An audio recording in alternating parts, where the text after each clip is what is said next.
Jesus and Jim. Do you think you have to pray long prayers to be heard?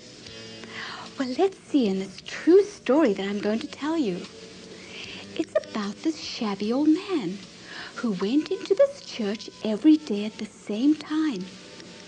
At 12 o'clock, he'd go into the church and only be there for a few minutes and then come out again. Well, people began to wonder what he was doing in there. After all, they had some valuable things in their church. They even wondered if he might steal them. So one day, when they saw him coming, they decided to ask him what he was doing. Well, he explained that he didn't know how to say long prayers, so he would come into the church and just sit down for a few minutes and say a few words. All he would say was, Jesus, it's Jim. And then he would just wait a little while and leave. He knew it was just a little prayer. He knew the Lord did hear him. Well, not long after that, Jim had an accident and had to be taken to the hospital.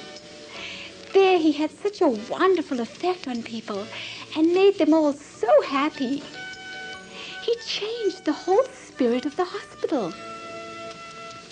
Even grumbling patients became cheerful, and often the patients could be heard laughing in the wards. One day, a nurse came in and said she knew he was the one that was making everybody happy because he was always so happy himself. But she did have a question for him. She wondered why he was so happy. Jim went on to explain it was his visitor that made him happy. He said he couldn't help but being happy because he saw his visitor every day. This puzzled the nurse.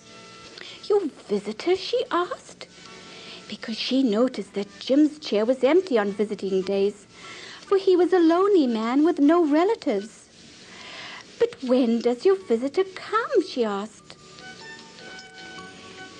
His eyes started to brighten as he explained.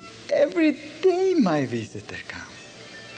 He stands by my bed and I see him and he smiles to me and he says, Jim, it's Jesus.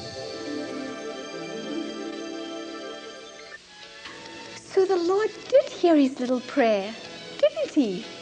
And he blessed him. Do you know, he'll do the same for you too.